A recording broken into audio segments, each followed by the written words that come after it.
So hello everyone, how is your preparation going on? I'm posting this video after I guess 20 or 25 odd days. So in this video I will be talking about a question which is being asked to me from many people in this duration. And the question is very simple, that we have started giving tests and we are not getting marks.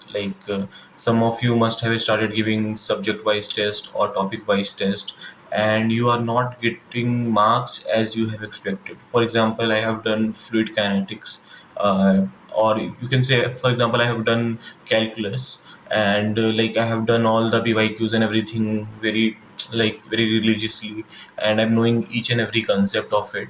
But when I give the topic wise test of calculus, I was hardly able to score 12 or 15 marks out of 30.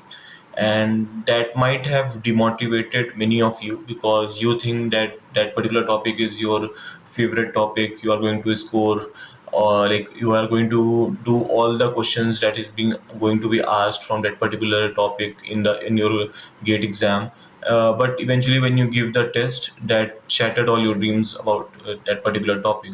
So basically what happens is, here I will be talking about two things. Yeah, okay.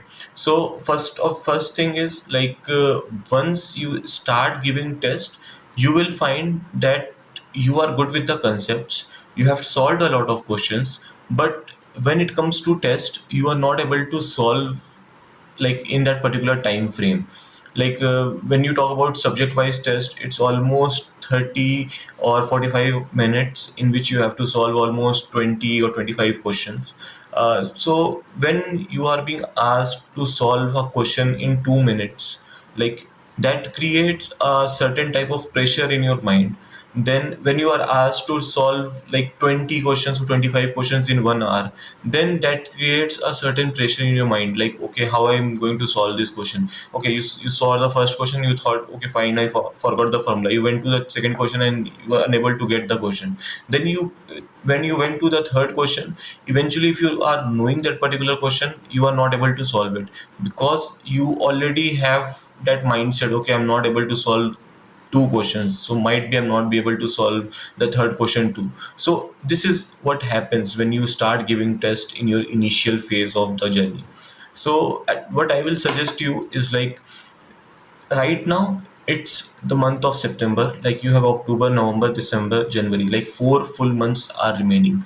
So right now, if you have started giving some topic wise test or subject wise test, don't think about marks. Okay, just try to find out the mistakes you are doing after knowing the concept and the way to solve the question. Okay, so for example, I have read a question, I got that this particular question has been asked from XYZ topic of that particular subject.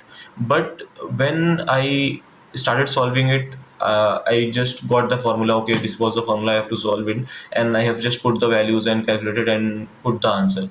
But when I have submitted the test, I found that particular answer was wrong. Okay, so this is the time to find, in how many ways you can make blunders. Okay, or in how many ways you can get answer incorrect. Okay, this is the time in which you can find out those things, and try to note down each of your mistakes which you are doing right now. For example, in one of the question I was solving, and I found that the unit was in degree Celsius, and I haven't converted it to Kelvin. And because of that, I did everything correctly, but I found the final answer to be wrong, because the unit has to be converted into Kelvin. Okay, so this is one of my mistake that I used when I solve questions related to temperature. I have to look for the unit of temperature. See, just put point number one and write it. Then, when you are going to do this, by the time you are going to reach December, you will have like 7 to 8 pages of these mistakes written with you. Okay, like almost 50, 60, 65 mistakes. Just try to revise this on a weekly basis. Okay, just once every Sunday, just take your 10 minutes and just revise all those mistakes. You will find that many of these mistakes are really silly one. Okay, like, they are not, they shouldn't be happening even, but you have did it. Okay, so try to just go through these mistakes, so that when you are going to give the full length test in the month of December or January, when you're going to give your final exam in the month of February, you shouldn't be repeating these mistakes. Okay. Like for me, I'll say that when I have given almost 40 to 45 full length tests before my GATE exam, the it helped in revision. It helped me to find the topics I'm weak in so that I can revise and all those things. But to the thing which it helped me a lot is that I haven't done any such big blunders or any such silly mistakes in my final exam. Like there might be one or two questions in which I have did that such type of mistake, but I can't remember like there is any question in which I have did such silly mistakes, like I forgot to convert the unit, I forgot to change the something in calculator, I forgot to save something, I have forgot to I haven't done any such silly mistakes. Okay. And the reason is just because I have given test, and at the time of test I wasn't I wasn't very much concerned about marks, rather I was concerned about the mistakes I was doing. Okay, so you should be concerned about the mistakes you are doing rather than marks. You can start looking at marks more seriously, I will say 1 month or 1.5 months before exam. Okay, so by the time you are like there is 15 December or January 2025, then try to take your marks very seriously.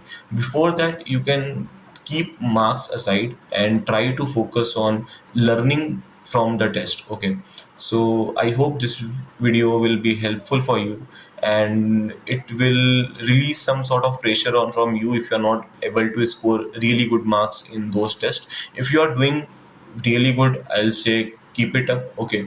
If even if you're scoring 28 out of 30, try to find that where you are losing that those 2 marks, and try to note it down so that you wouldn't be losing those 2 marks when it comes to the real exam. Okay, so this is from my side. I hope this will help you. And if you have any topic or any doubt or problem on which you want a video from me, you can put it in comment section or you can message me personally. Okay, and I will try to create a video on it and help you. Yeah, thank you.